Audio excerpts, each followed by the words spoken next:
come by, and they want to know whether we'd rent this place. They want to do a murder scene in it for a movie. I said, anything I got is for rent for my people. All right.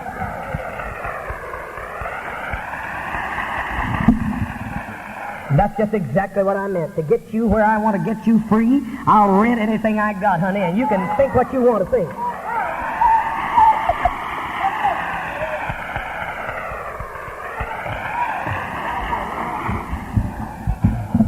If that isn't the holiest thing I know, I don't know what holy is. Because we're going to be free. You hear me? We're going to be free.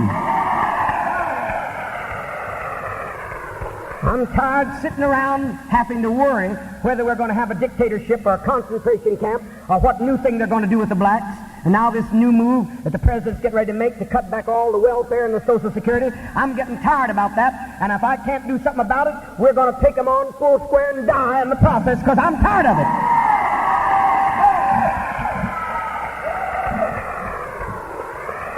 Give me liberty or give me death. I don't want to have to live this way.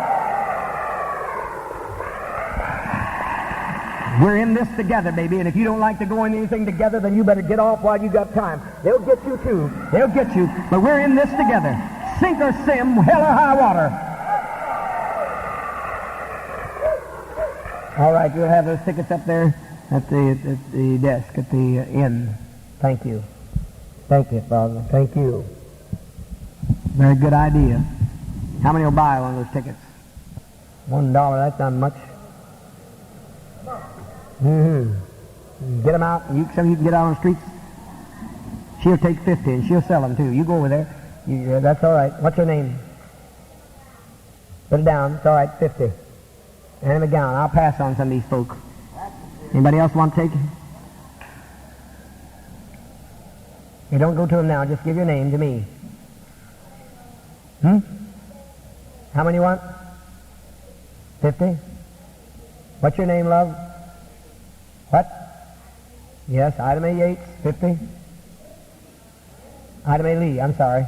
I've got an Ida Mae Yates, that's why I jumped too quickly. What is it? Yeah, she's not worrying about speaking in tongues anymore. What's her name? She's out selling these tickets. It's good enough. How many do you want? I know you. I may not know your name, but I know all things about you. Yes. Shout your name out.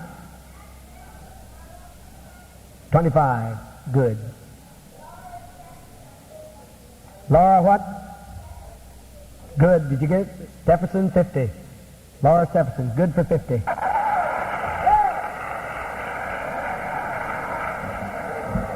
If I've got that kind of power that I can take every one of those witnesses and get them in a car and kidnap them and have them all hid, you better be good.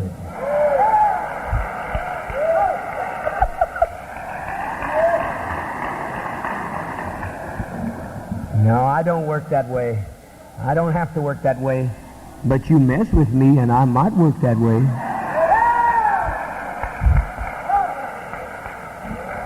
Now you can do with me what you will, but don't mess with my children. You understand that, all you Tommies in here and all you Janies? You understand that, don't you?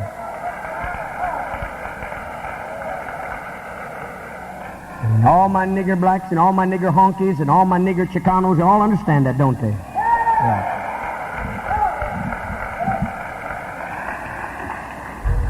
We're just not going to have our children messed with. But I was thinking about the marvelous, remarkable thing.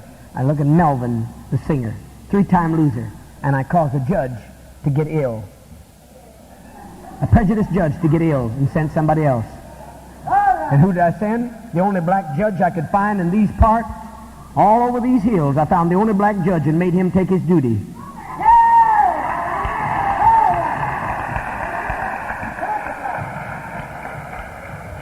You just look at all these miracles, miracles, miracles.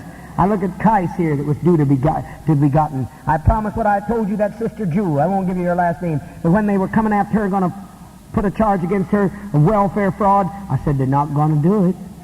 I said, I pledge it won't be done. And they didn't do it. Oh, let me tell you. You're just talking about one of my departments. Just a number of things. Kais and all, what is it? A number of people getting in trouble. Carey and some I can't name because it would bring out some things that we don't need to.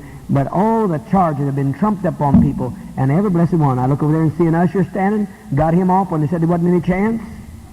You see 2 ushers here, 3 ushers. All kinds of prison records. They said they couldn't get them out, facing 10-year sentences and didn't get 10 minutes. What you talking about?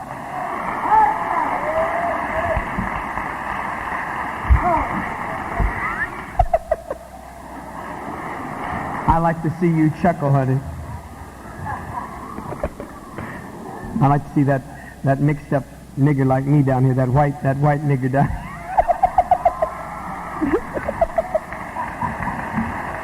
You got the sweetest laugh. When you laugh, it just does my soul good. You see, that's why you gotta be a nigger to laugh like that, honey. You don't know how to laugh unless you make that.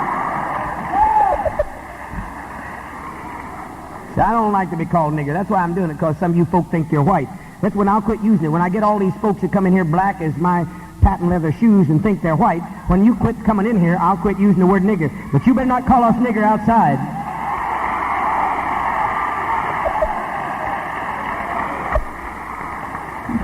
When I think of what we have, the power center here, the power center, do more than all that God business could do, all that religion could do. The power center of a living Christ, a living Savior. How much we've done just in one department. Not one of our people in jail or in trouble. Not one of them that haven't been gotten off of these terrible trumped-up charges. Just a matter, one brother had to serve a few days when he was facing 10 years. My God Almighty. You don't know what you're talking about. You don't know what you got here. You want to protect it with all your life. And the more you give, and the more you give in faith, the more you protect yourself. That's the answer. So let's add to our faith, because our money has every time been intrinsically involved with our health. People that have died invariably. There's been no member in the valley that ever has. None in San Francisco, but the ones I know have held on to money, or they've held on to food, they held on to something they didn't want to give up. Now, so let's come on through. We're short today, and we're not going to stay short, are we, honey? If we have to rent out something that we own, we're going to come out. We've got to come out. There's nobody else going to get us through but us. We waited all those years for somebody to come out of the sky, and it never came. So we know who's going to get us up out of the mud. It's us. All right, today, I want to ask from the depths of my soul if there's anybody here that will help us with $1,000. That's how short we are. I'm going to tell you where I'm going. It's someplace towards the icebergs. You head out towards the icebergs, and you keep on going, some of you, till you get lost. We've got to do it proper. Anybody got $1,000 here to help us in faith to rise up and see what happens? Last night we moved in faith, and the miracles that were wrought in San Francisco. It's in proportion to your faith. That's always the way it works, in proportion to your faith. Anyone here said, yes, Father, I'll get on my feet and I'll find $1,000. I would say the best talk show program in the state of California. He said, I don't know what Jim Jones is by what he says, but he said, I look around and I see my people. He's a black man, and he's a leading commentator. And he said, I tell that they're healthier, they're eating better, they're better taken care of than any people in San Francisco. So he said, I know what he is by what I see with my own eyes.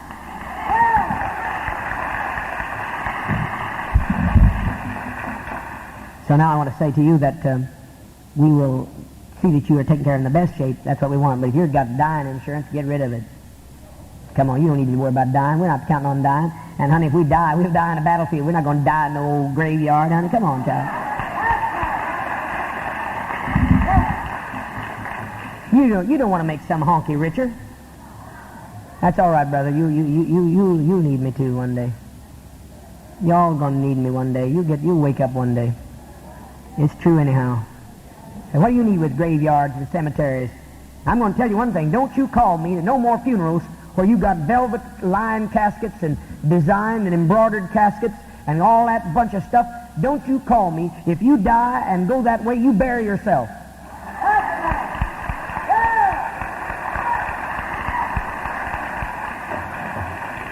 No wonder people die. I haven't had any of these funerals. They aren't all dressed up. As I said, since 1959, never lost a member in the temple.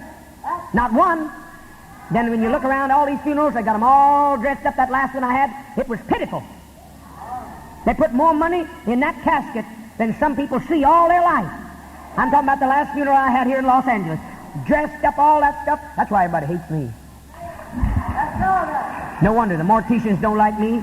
Preachers don't like me. The graveyard owners don't like me because I don't like that mess. I tell you, I don't like that mess.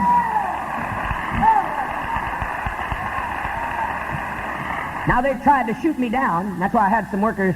The workers are all invited to be here today. They even tried to set a little fire a while ago.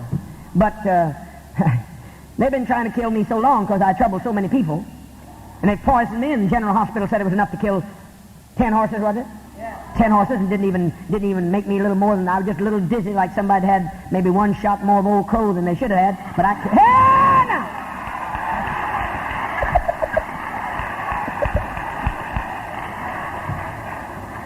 And so, they don't like what I'm saying because they kill us, you know, make us in debt.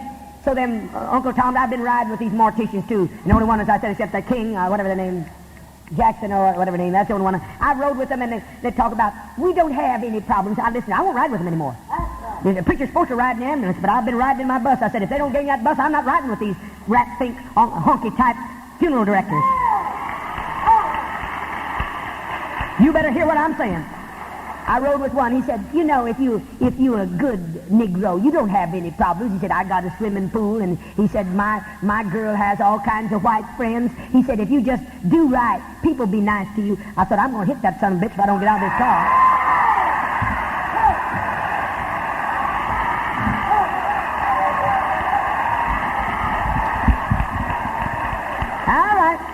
All right. Now, you think about moving, brother, but you got back there in the back, you're upset, but you got cancer of the prostate, and I'm the only one that can cure it. I'm the only one that can raise the dead. Now, you hear me? Now, you just listen to me. I'm the only one that you've seen that can open up eyes. One was on the front row here, was blind from birth. I'm the one that took some of the cast off of the woman over here. Right sitting here, she was blind for 27 years. You don't like my talking. Well, when you get up and walk, you think, by God, about that cancer that's going to eat your pubic area out.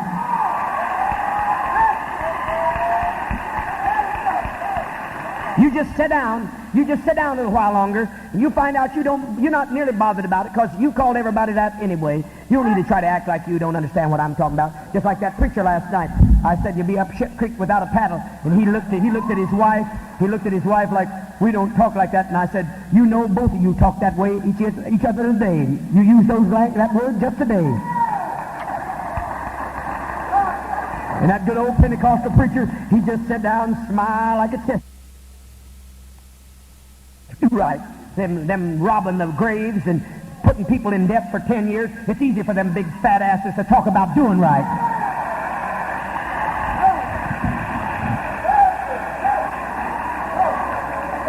Now, you've been wanting me to die, but I'll tell you one thing. If I ever do, you'll never see me in no box. You'll never see me in no grave. I'll give my kidney to some struggling black.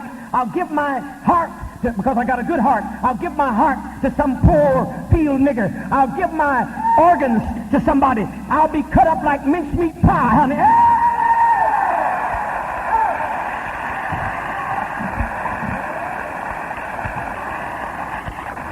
And what they can't use, they can fertilize on a bed of turnips. They can put out on some greens up there in Redwood Valley to make my greens grow better for you. But I want to tell you, if you put me in any box, I'll get up and I'll tear that damn box up all over the church house.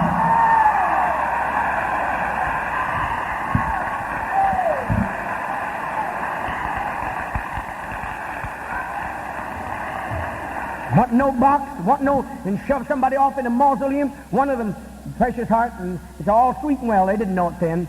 And she's come back to prove us life anyway. I saw shoving them inside these walls.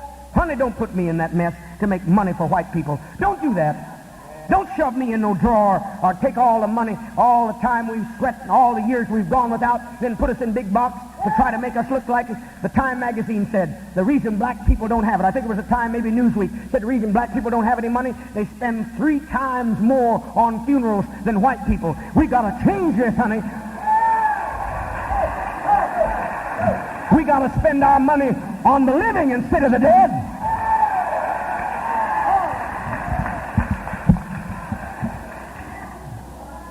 Roses and all that stuff that we could never have got. We don't have any company with cut roses. We've been cut off too much.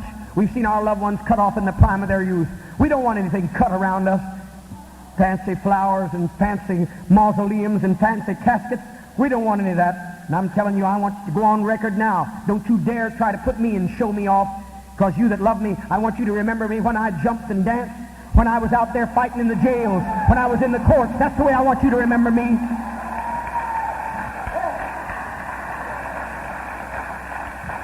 You have a freedom conscience. Of course, most of you don't need to worry because I'm going to be around to see you through. You're going to have to live. You're going to have to live, honey. You're going to have to live awfully short. You know, you're going to have to live an awful short life. If you're going to, your long life rather, if you're going to pass me up, because I intend to stay around as long as I possibly can and take care of some of you, particularly my senior citizens. You've been disappointed. You've seen this and that happen, and the very ones you've depended upon, like Martin, shot out from under you. Well, we're going to do all we can. That's why I want my men around. Not that I care, and they can't even get to me unless I'm concentrating on healing one of you. That's why all these people, the bus drivers, all have been signaled. They made their plans. They'll be here. They'll not be out. Every man's around. They're all watching, because people like to put your only hope out. They'd like to put the light out. They'd like to get me out of the way so they could continue to rob you. They've screwed you and worked you to death and taken everything away from you. Now you've got a few nice things. You've got some lovely property up there. You've got lovely homes, lovely convalescent homes, lovely senior citizen homes, lovely acreage. You've got ground. You've got some earth, and they don't like that. But I'm going to tell you, they're going to have to try awful hard to get me out of the way, because I don't intend to go anywhere for a while. But when I do, if I do, I've already got one groomed. I've got one groomed to stand right here. He doesn't look just like me, but the moment I'm gone, he'll call out the people with my mind. He'll tell the people with my mind. I've got my successor in mind. I've got them more than in mind. I've got them in plan. So don't you worry about it. I won't leave you comfortless. I told you that I'll always be sitting in this seat. Whether my hair may be a little darker or a little lighter, doesn't make any difference. I'll always have my person, my mind, my energy, my consciousness will always be here. You'll never be without a father. I'll never leave you fatherless. I told you that, and that's what I mean.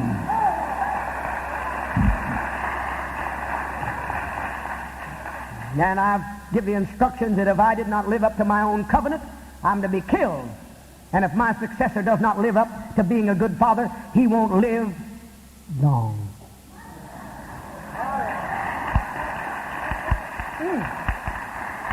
So look out. This office is a lonely office. This office is a hard office.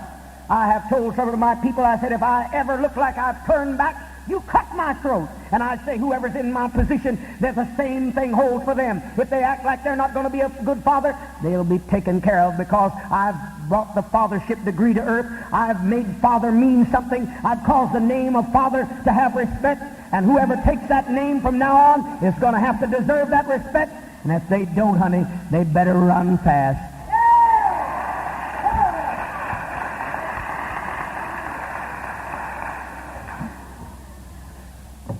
That's what I mean. And you say, you just got one successor? No, I got four. The one don't work, I got two. And the second one has to get out of the way, I got the third. I do things very well. Don't you worry anything about me. Now, perhaps the one that died a few weeks ago, of course, partly being messed up in another church and trying to be here too, I said you have to have one decision. You've got to decide who you're going to serve. You're going to have one God. You're double-minded in all your ways unless you decide on one God. But I looked in that thing and I was ashamed. I was ashamed of that casket. I was ashamed of it. It looked like it was embroidered and it stood out. My God, that casket must have cost $3,000-$4,000. A tragedy. Now, if you're going to bring me into any more of your funerals, non-members or whatever, don't you bring me into that kind of a mess. I'm tired of it. That's right. Yeah. You right now, if you had my teachings at heart, you'd write down and say, if there's anything useful in me, people are dying in this country because they can't get a kidney. They're dying. All they need, they're blind. All they need is just a little cornea. They can get it from you. My eyes are already willed. My eyes are already willed. And you that live in big cities have got it easier than some of us who are up in the countryside. So you make your decision now to put in the paper that you don't let your eyes go into no box. You don't let your eyes go into any ground. You reserve those eyes for somebody else, some poor nigger that was made blind by the white society. You give him a chance to see. Did you hear what I said? Give him a chance to see.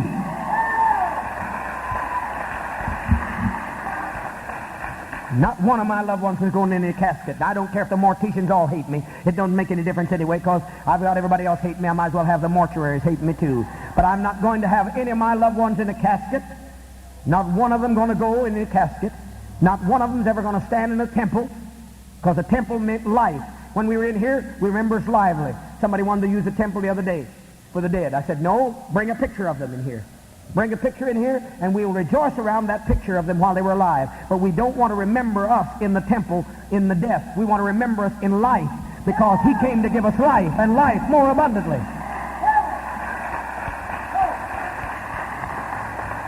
Talk to them as they come and they go. When they come strolling around, ushers always talk to people when they're running around, because it's important to get the truth across. Well, I did not mean to get on soapbox about dying and a soapbox about caskets, but I want you to understand what I feel about this. And if you don't want to give your eyes like you would if you were living up to my teachings, you'd will every organ that can be useful. If you don't want to do that, at least get you a simple old pine box. We have lived poor, we have been kept poor, and we're not going to take money away from those that we love to put in a box. We're all going to go back to the same maggots. Whether you're in a steel casket or a copper casket or in an emerald lining, you're going to go back to the same old maggots, honey. So what in the world are you trying to do?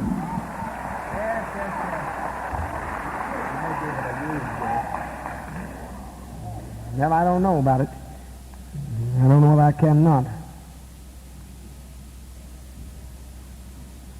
There's somebody here that's called in wanting me to have a funeral for somebody I don't know. They say I preach such good funerals. Did you just tell them what I've just my some Baptist lady was at another funeral. I don't know the party, but she said you preach such life in a funeral that she'd like me to take this loved one. Now I don't know what to do about that, because she don't know my teachings.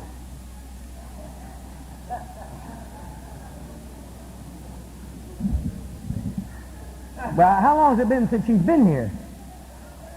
If she heard me in a funeral, she hadn't got here, tell her to let the dead bury the dead. Forget it.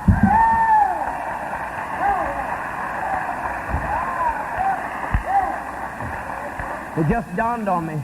If she'd been here all that time in a funeral and she didn't get over here to see me, now she wants me to bury one of her loved ones. Why hadn't she been over here? I've got too many of you to take care of. Let her go on and take care of her problems. Well, I'm a hard man, but a good father, because I'm not going to take care of anybody before I take care of you. Now, tomorrow they came up to me and they said, our choir is supposed to sing at a Baptist church, they said, your choir will be leaving at 2 o'clock. I said, who in the hell said it was?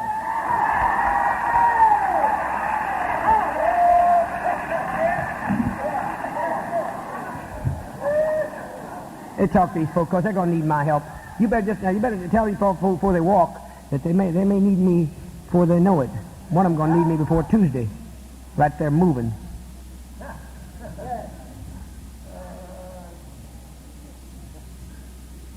So I know it before you get up.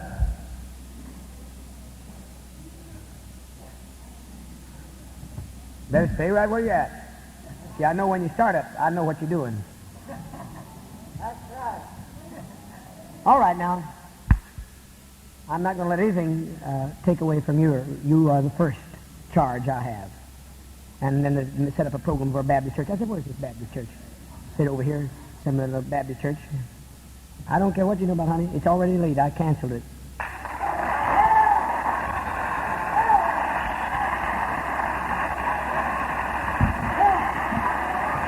You mean to tell me that I'm going to be here at 2 o'clock tomorrow and all this choir going to decide to go to some Baptist church and I'm sitting here trying to get a message? No. There's only one way. I want to tell you. There's only one way that you go sing anywhere, and if you do otherwise, you'll be out of your choir uniform tomorrow. The only way you can go is if they take me preaching first.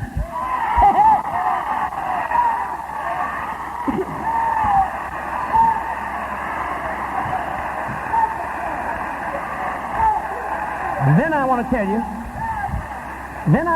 you better know some funeral anthems, because when I get ready and finish, you'll have to bury them because they'll all be dead.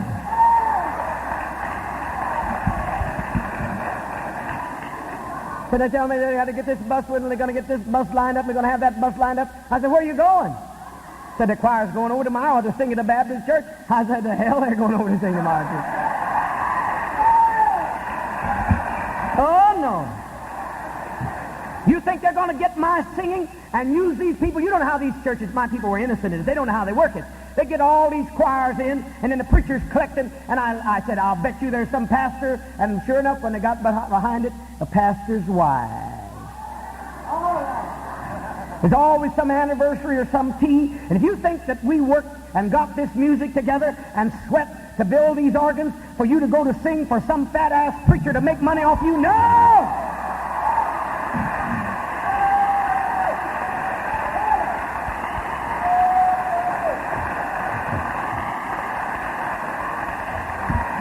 If they want to hear us sing, then let them come over and hear the light of the world. If they want to hear the beautiful singing, and we've got the most beautiful soloists and the most beautiful choir, but if they want to hear them sing, let them first come over and hear the Rock of Ages.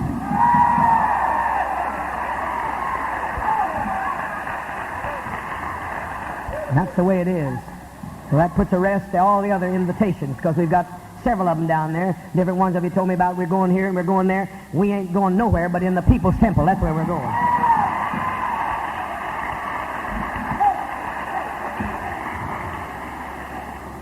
We're not going to get on that jag. Those people sold us blind. It was those that put us in chains. It was white Baptists that put the mark of slavery and burned it into some of our grandparents' skin. It was they that put the first chains around our feet. If you think I'm going to take our songs and sing in that slop house, no, we're not doing it. No, no, no. That's putting your mark, that's putting your stamp of approval right on what they're doing. We're not doing it.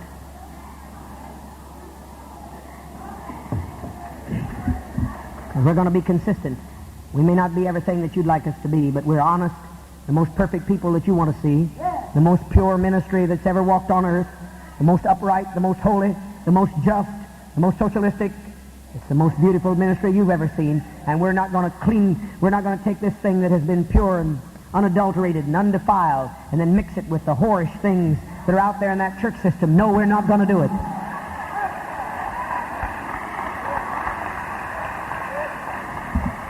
We came too far to get ourselves messed up in that. Well, I started taking offering. I don't know. By the way, I've got 11 more puppies in the back room that I've saved here that we need homes for, if you'll see me at the end of the day.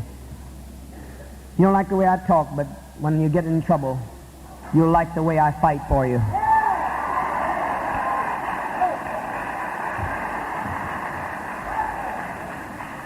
Now I want to ask again, is there anyone here that'll help us with 500 today? Such a faith, and the cataracts went off the eyes of one, too. It just fell off the eyes.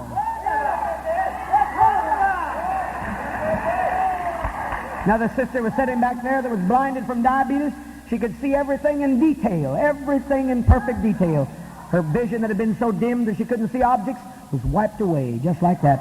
She was as clear as just a new child. It's faith that makes one whole.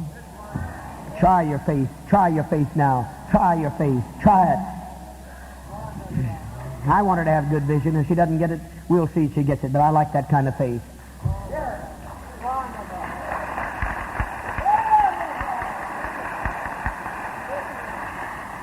One of the few ministers that ever came in here has been worth salt. Those two sisters. Men white. Get some of these black ministers in here. Of course, one of our sisters saying down there in her mind, well, the black ministers, they got a right to do it because all the white ones have done it. No, they don't, because we've suffered more. We don't need to have to copy the same old kinds of trick preachers. We don't need any of them on our back. We've had enough monkeys on our back. We don't need any Uncle Tom preachers on our back.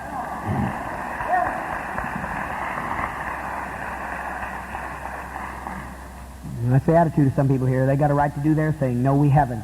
We've suffered too long, and it's too late. We haven't got time to go through all the stages of corruption that the white man's gone through. We've got to bypass some of his corruption and get ourselves together. Anyone in this room that'll give $500 again to help us? Try your faith and see what'll happen. See what'll happen. Out of the way, he went out of the way 2 miles, and it saved him of a hopeless condition. He was called out at the end of the meeting. It spared his life. Charity moves mountains. 200. Anyone will give $200. 200. I can do it with honorableness and do it with my head held up high. I'm standing here till we get that $1,781.33. What, you believe that? You bet it? You better believe it.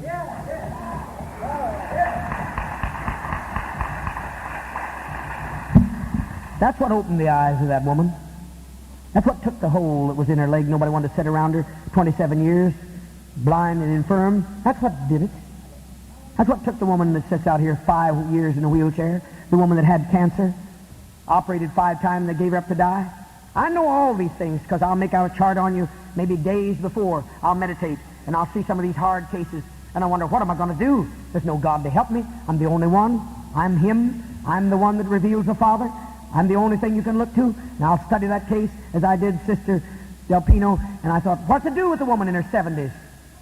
5 operations, sewed up, cut away so much of her, they didn't know where to take anymore, and so they sewed her up.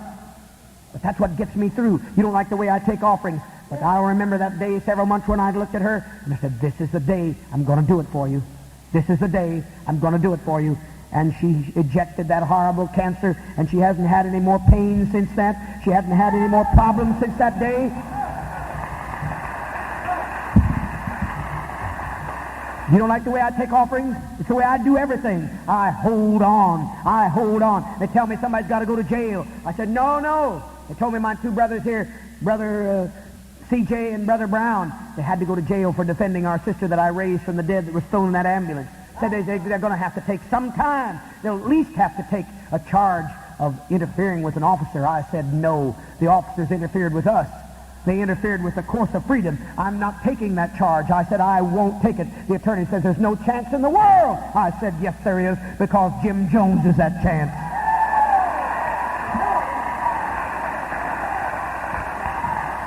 And I got them free. And don't you forget it. You keep thinking all the time, as Brother Norman did a beautiful thing today, had you think a minute of all that's happened. You should do that every minute you can possibly squeeze in. You think of the times when everybody said it was hopeless, and I said, this God standing here said, oh no, nothing's impossible. The impossible just takes a little longer.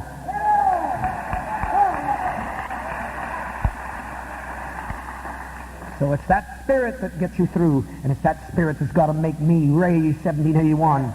Some of you would raise it for yourself, but you wouldn't raise it if you weren't getting a penny of it yourself.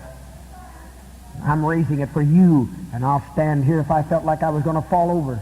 And I haven't slept for 2 nights, and I've had a lot of problems, but I haven't eaten only these liquids.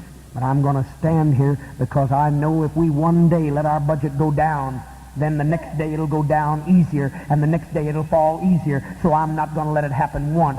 Did you hear me? Not once. And if it doesn't, and as I said, if Warner Brothers wants to use this, sure, or anything else. And if I can't get it by offerings, you'll be surprised what I use this place for.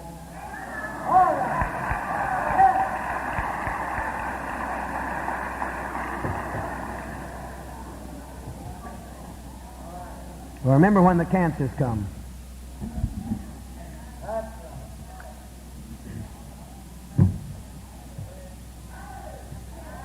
They just tell them. There's one that was dying that can walk. He can tell you all about it.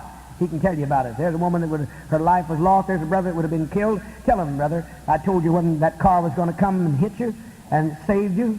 Just tell them. Tell these people that don't know who they are, where in the hell they belong.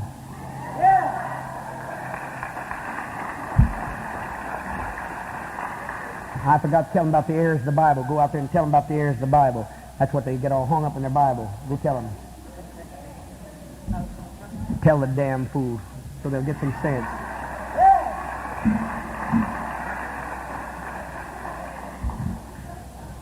There's people walking on there. His wife filled with cancer, all of her lymph nodes swollen. I saved her. There the man was saved out of jail. Go out and tell them, so they'll know what they're doing. All right now, folks, back to it. How many will give us 100 and show the alliance man over there that we're going to raise our offering?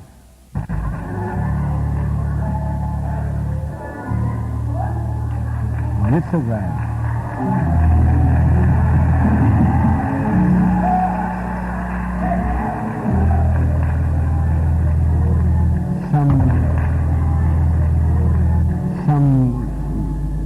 The name that comes to me that I'm concerned about to touch at this moment.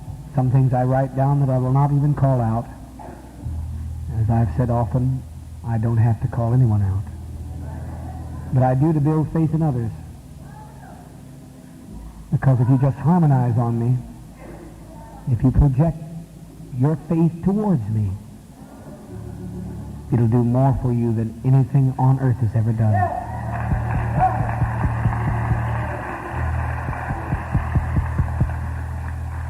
The name that I hear is Olivia Williams. Olivia Williams. Hands clasped.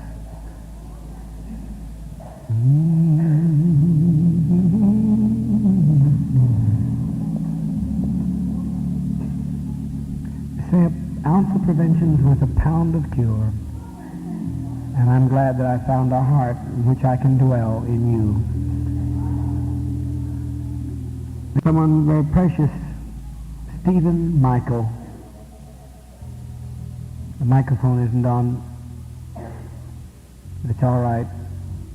And I don't need a microphone. It's good that I don't to do my work because I don't have them very much. Stephen Michael. My son. Hands clasped.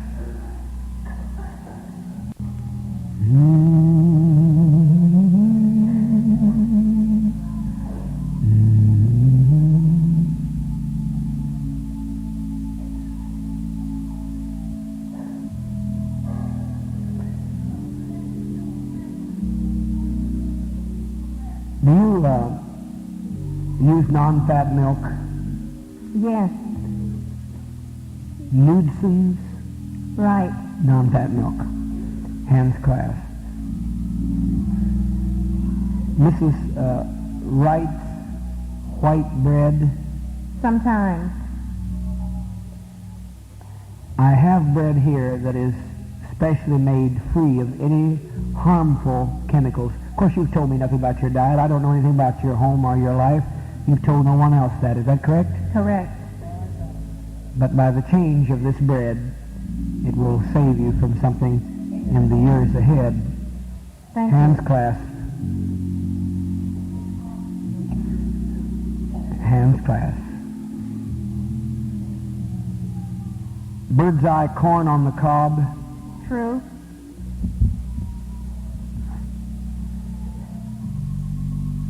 C&H pure cane sugar. Right. Brown is what I suggest, or honey, preferably. And in your case, I want to prevent diabetes. You've noticed at times little dizzy sensations. True. This is the beginning of diabetes. And it's a dreadful kind of disease.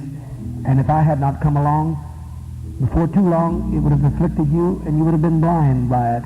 But not now. Thank God. Because I have come. Praise God. Thank God. Thank God.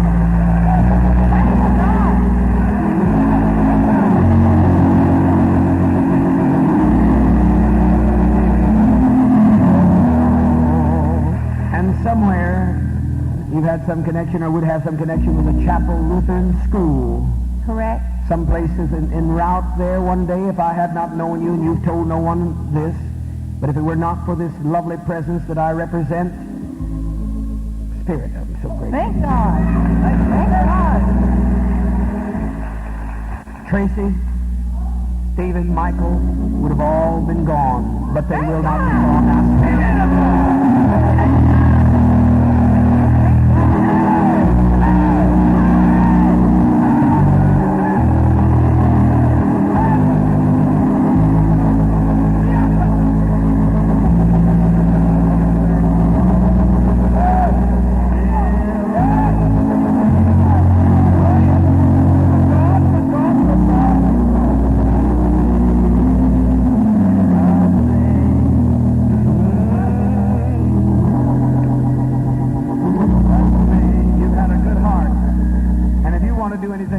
mind, something I said that's in your mind that comes to me about getting someone like Brando here. It's all right if you want to.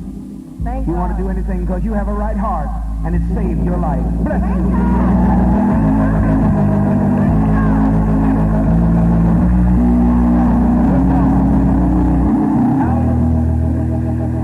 I'm so glad to know my own. And when you know me, I tell you your thoughts and know your thoughts and intents and can heal you to the uppermost and to the innermost and to the outermost.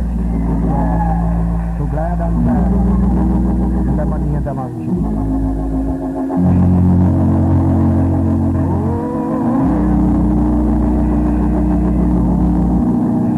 Remember, I wish to tell you that we move our clocks ahead. We move our clocks ahead 1 hour this evening, so we'll be here in proper time tomorrow. Before I go on with the healing service, I want to ask a question so that I do not need to use my powerful revelation energy for this. How many came to this church because they heard of through the radio? 1, 2, 3, 4, 5, 6. Someone take this down. 7 hands. How many came because you heard of it through a newsletter or a leaflet? A leaflet passed to you. 1, 2, 3, 4, 5, 6, 7, 8, 9. How many heard of it through a newspaper, reading of an ad in a newspaper? 1, 2. Hold your hand high. It's important because we have to use our funds wisely. 1, 2. How many heard of it by word of mouth of how great this miracle ministry was, or how great